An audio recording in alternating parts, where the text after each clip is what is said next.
ಆಯ್ತಾ ರಾಖಿ ಕಟ್ಟಿ ಅಣ್ಣನ ಹತ್ರ ಏನು ಗಿಫ್ಟ್ ಇಸ್ಕೊಳಲ್ವಾ? ಇಷ್ಟು ಗಿಫ್ಟಾ? ಏನೇನಿದೆ ನೋಡು.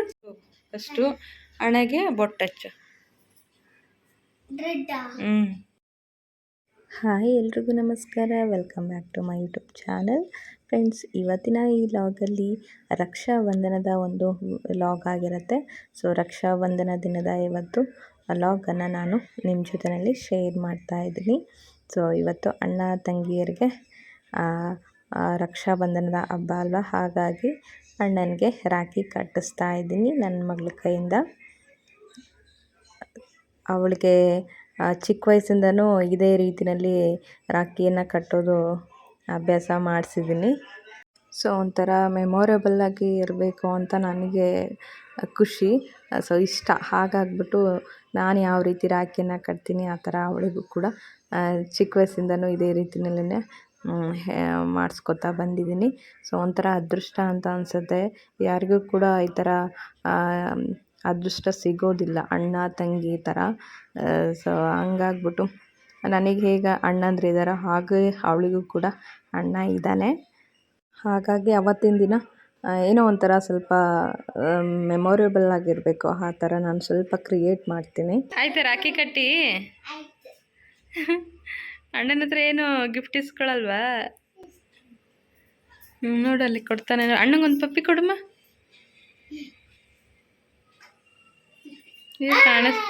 ಕಾಣಿಸ್ತಾನೇ ಇಲ್ಲ, ನೀವು ಕೆನ್ನೆಗೆಲ್ಲ ಹತ್ಕೊಂತ. ಇವಾಗ ಕೊಡು, ಆ ಕಡೆ ಕೆನ್ನೆ ಕೊಡಮ್ಮ, ಆ ಕಡೆ ಕೆನ್ನೆಗೆ. ಚಿಕ್ಕ ವಯಸ್ಸಿಂದ ಅವರಿಗೂ ಕೂಡ ಇದೆಲ್ಲ ಸ್ವಲ್ಪ ಗೊತ್ತಿದ್ರೆ ಅವರ ಬಾಂಧವ್ಯ ಚೆನ್ನಾಗಿರತ್ತೆ ಅಂತ ಅನಿಸುತ್ತೆ. ಸೊ ಈಗ ಅವಳಿಗೆ ಗಿಫ್ಟ್ ಕೊಡ್ತಾ ಇದ್ದಾನೆ.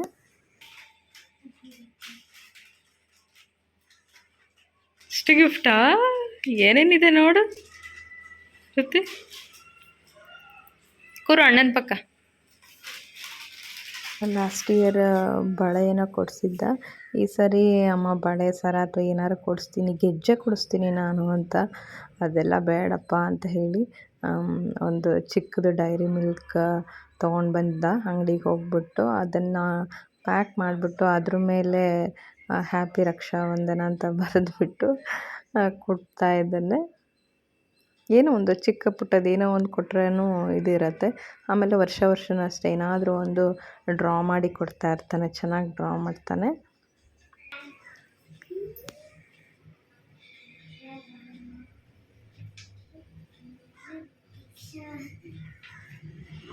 ತೋರ್ಸು ಯಾವ ಥರ ಡಿಸೈನ್ ಮಾಡಿದನು,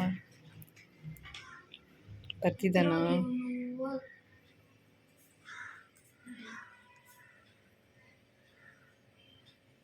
ಫ್ರಂಟ್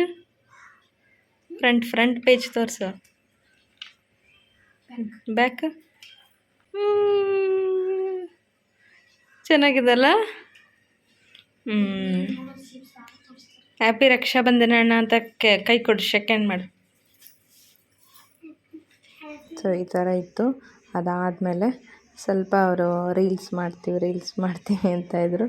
ಸೊ ಹೇಗೂ ರೆಡಿಯಾಗಿದ್ರಲ್ಲ, ಹಾಗಾಗಿ ಯಾವುದೋ ಟ್ರೆಂಡ್ ಯಾವುದೋ ಸಾಂಗ್ ಇತ್ತು, ಅದಕ್ಕೆ ರೀಲ್ಸ್ ಮಾಡ್ತಾ ಇದ್ದಾರೆ. ಸೊ ಇದಾಗಿತ್ತು.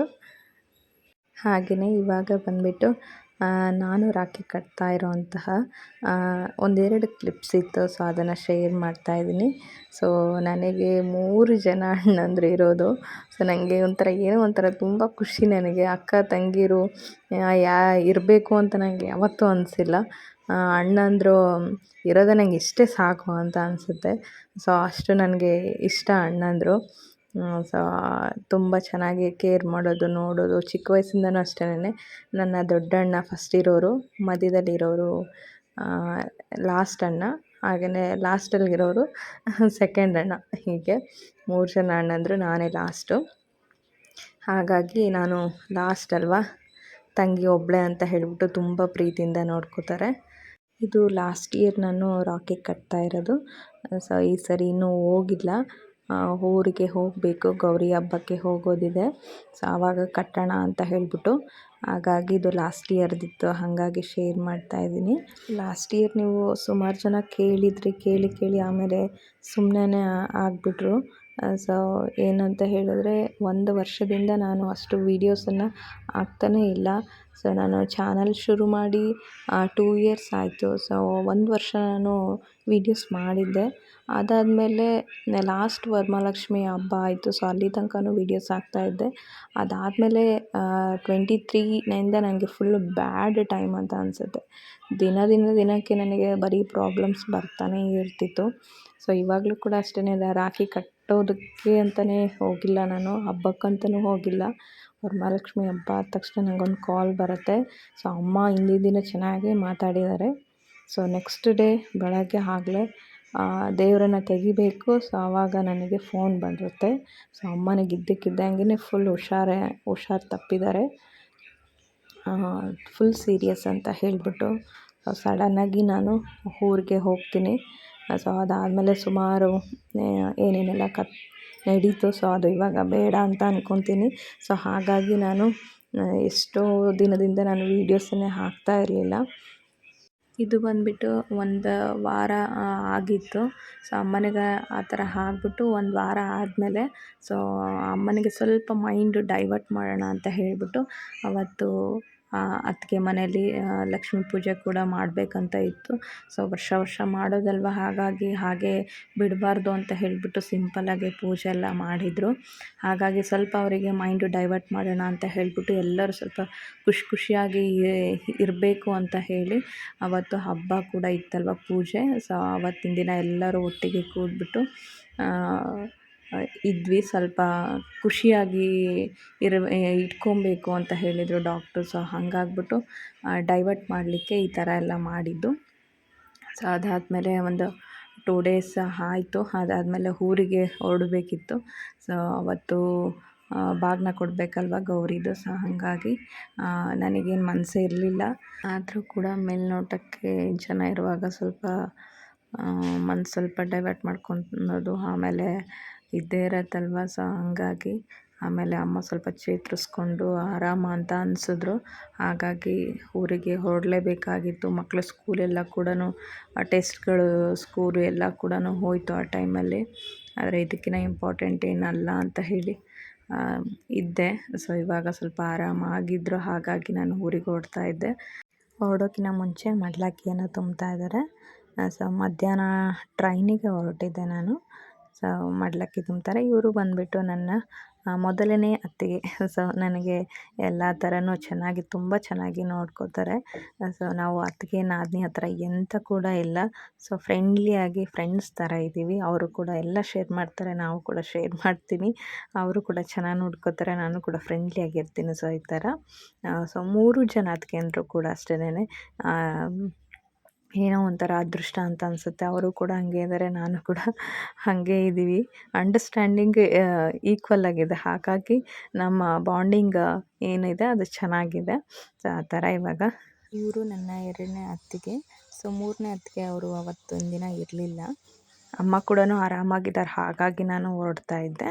ನೋಡೋಣ ನೆಕ್ಸ್ಟ್ ಹೋದಾಗ ಎಲ್ರಿಗೂ ಕೂಡ ಇಂಟ್ರೊಡ್ಯೂಸ್ ಮಾಡಿಕೊಡ್ತೀನಿ.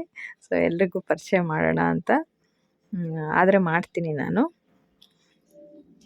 ಸೊ ಈ ಥರ ಫ್ರೆಂಡ್ಸ್ ಈ ರೀತಿ ಇತ್ತು. ಸೊ ಅದೆಲ್ಲ ಒಂದ್ಸರಿ ನೆನೆಸ್ಕೊಂಡ್ಬಿಟ್ರೆ ತುಂಬ ಬೇಜಾರಾಗುತ್ತೆ. ಹಾಗೆಯೇ ಇನ್ನೊಂದು ಹೇಳಬೇಕಿತ್ತು. ಸೊ ಗಿಫ್ಟು ನನಗೆ ಗೊತ್ತೇ ಇರಲಿಲ್ಲ. ಸೊ ನನಗೆ ದೀಪ ಕಂಬಗಳು ಬೇಕು ಅಂತ ಇತ್ತು. ಬಟ್ ನಾನು ಏನು ಹೇಳಿರಲಿಲ್ಲ ನನಗೆ ಈ ಥರನೇ ಬೇಕಂತ. ಪಾಪ ಹೇಳಿದ್ದೆ ಯಾವಾಗೋ ಒಂದು ಸರಿ. ಅದನ್ನು ಹೋಗ್ಬಿಟ್ಟು ದೀಪ ಕಂಬಗಳು ದೊಡ್ಡದು ನನ್ನ ಹತ್ರ ಇರಲಿಲ್ಲ. ಸೊ ಅದನ್ನು 3 ಜನ ಶೇರ್ ಮಾಡಿ ನನಗೆ ಅದನ್ನು ಗಿಫ್ಟಾಗಿ ಕೊಟ್ಟರು. ಸೊ ಇದು ನಮ್ಮ ಟೋಟಲ್ ಫ್ಯಾಮಿಲಿ. ಸೊ ಇದಾಗಿತ್ತು ಇವತ್ತಿನ ಈ ವಿಡಿಯೋ. ಸೊ ನನ್ನ ಮುದ್ದಾದ ಅಣ್ಣಂದರು, ಅತ್ತಿಗೆಯಂದರು, ಹಾಗೆಯೇ ಅಪ್ಪ ಅಮ್ಮ ಎಲ್ಲ ದೊಡ್ಡ ಫ್ಯಾಮಿಲಿ ನಮ್ಮದು ಒಂಥರ. ಸೊ ನೋಡೋಣ ನೆಕ್ಸ್ಟ್ ಆದಷ್ಟು ಶೇರ್ ಮಾಡ್ತೀನಿ. ಸೊ ಇದಾಗಿತ್ತು ಇವತ್ತಿನ ವಿಡಿಯೋ. ಸೊ ಐ ಹೋಪ್ ಎಲ್ರಿಗೂ ಇಷ್ಟ ಆಗಿದೆ ಅಂತ ಭಾವಿಸ್ತಾ ಇದ್ದೀನಿ. ಕೆಲವೊಂದು ನಮ್ಮ ಫುಲ್ ಫ್ಯಾಮಿಲಿದು ಪಿಕ್ಚರ್ಸ್ ಕೂಡ ಇತ್ತು. ಸೊ ಅದನ್ನು ಶೇರ್ ಮಾಡ್ತಾ ಇದ್ದೀನಿ. ಸೊ ಇಷ್ಟು ತನಕ ನೀವೆಲ್ಲ ನೋಡಿದ್ದಕ್ಕಾಗಿ ತುಂಬಾ ಧನ್ಯವಾದಗಳು. ಸೊ ನೆಕ್ಸ್ಟ್ ವಿಡಿಯೋದಲ್ಲಿ ಸಿಗೋಣ. Thank for watching my video. Bye bye.